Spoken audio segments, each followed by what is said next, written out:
Hi friends, we're back and this is Catherine. You may have seen this violin before. It's a old Stainer repair label inside circa 1890.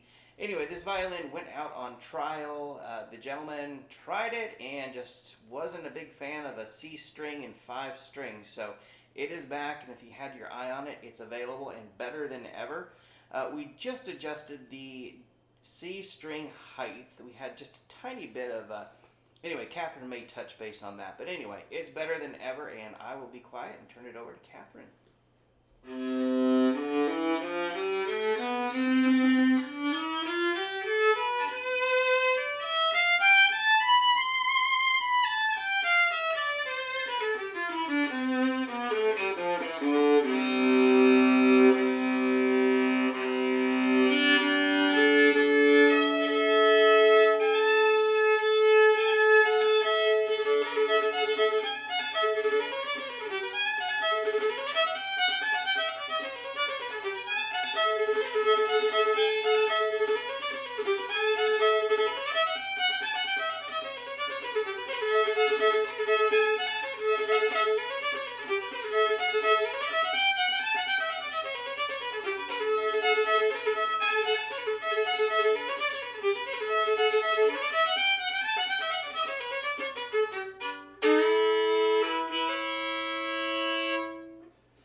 Really like the sound of this instrument. It has those crispy, bright tones with a lot of that umami depth in the lower end of the instrument. And so it's just like, it just has everything, which is so great. And a very, for a graduated, 5-stringed from violin, it has a very surprising rich low end. You don't usually get that rich of a low end from a 14-inch 5-string, but this one has it. It's really nice.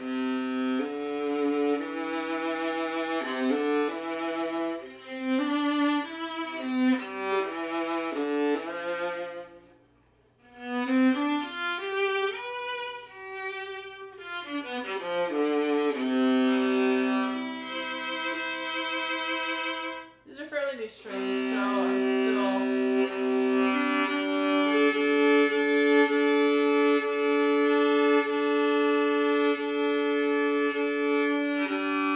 needs to be tuned. There we go. Yeah, but this instrument really has that lovely range that it's a pretty complete range and great balance overall. We're not losing all of the sound on the C string, which is phenomenal for a 14-inch violin, 5-string violin. And as you can see here, we have the harp tailpiece, which elongates that C string, elongates those lower strings. And John also placed the C string on the G string peg, which also helps elongate and provides tension to that C string so it can project a little bit better. I've also found that, because I usually demo with my 2 personal bows. This is my 59.8 gram hill bow, and this is my 60.2 gram Diamond GX Coda bow. And when I played it with my lighter bow, the sound was kind of weak, but just that 0.2 grams, and I think it's just the material of the carbon fiber, it really helped draw out a lot more sound. And so, instruments are just kind of strange. It's kind of like chemistry, the instruments just have different reactions with one another. And I have found with this instrument that slightly heavier bows and possibly carbon fibers work better with this one. So anytime you're checking out an instrument, make sure that you test it with multiple bows, because sometimes you get a bad pairing, kind of like, I don't know, the wrong wine with the wrong cheese. And it's just like, it's not great. But when you can pair them well, you can really see the full the full potential of the instrument. So just make sure that you always test it with multiple bows.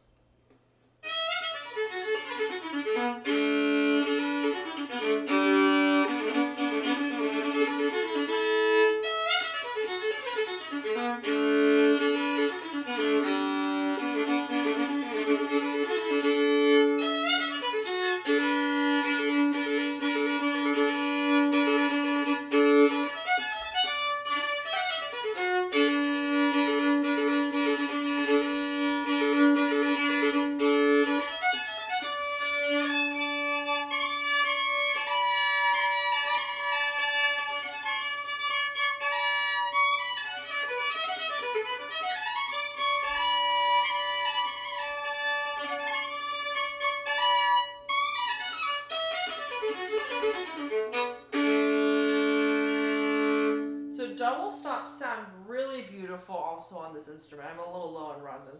I apologize. So some of those squeaks were from the rosin. But overall, like the double stops sound really nice and boomy, which is personally me, what I love to hear under my ears. I love hearing that just big roundness of sound of the double stops right in my ear, and I feel it in my jaw, and it's just, a wonderful experience for, the violinist. And so it has a lot of resonance, a lot of activity, so it's just a treat for you as well as your audience listening, but you really get to hear all of those overtones, all of the vibrations, all the resonance, like right here. As John mentioned, there was a tiny issue with the C string where I was bumping into the C string, and so he made a slight adjustment to the bridge. And so access to the C, G, and D string is much easier now. Anytime, and if you've seen the other 5-string videos, you know it's coming, because I talk about it in every video.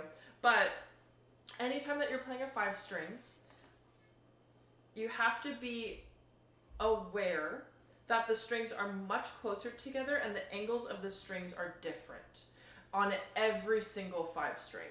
There's never been 2 5-strings that have been the same. To my knowledge, there are not very many exclusively 5-string makers. There's a few that I can think of. One's in New York, I think one's in Norway that I can think of, but it's a 5-string Nordic instrument, and so it's a little bit different. But usually when we get 5 strings, they're generally graduated from a previously built violin or a viola, and so the spacings are just always a little bit different because of that fact. And so anytime that you're going and you're playing a 5-string, you need to give it some time. I needed about 7 minutes with this one to get fully adjusted to this instrument. And so always give it around 10 minutes of playtime to really get adjusted to what's going on bow-wise and left-hand-wise, to make sure that your fingers are going in the right places. I had to adjust where I put the string on my finger for this one. It's a small adjustment, and you'll get used to it after, a few days of really practicing it. But, anytime that you have a new instrument, especially something as cool as this one, you have to take the time to really figure those things out. And once you get comfortable, you never have to think about it again, which is amazing. But anytime that I play a new 5-string or an instrument that's just a little bit different. Actually, I played a 7-string before. That one I needed like 30 minutes. I had to sit there and really think about everything that was going on with the 7-string. That one took forever. I don't think I could ever adjust to that one. But, even something as, not as crazy as a 5-string, you just need to take about 10 minutes to really get adjusted and to hear and feel what it sounds like and what it really, really feels like. Just give yourself those 10 minutes.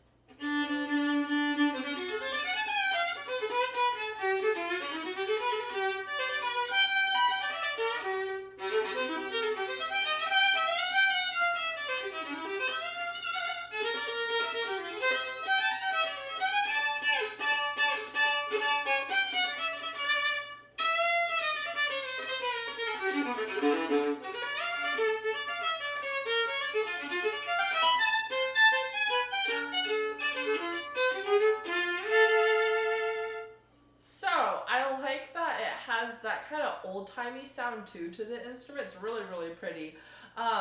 And if you're a jazz, Celtic, old-time fiddle player, 5-strings are great because you can not only have the full range of that C string to be able to improv on or to be able to change your melodies around on.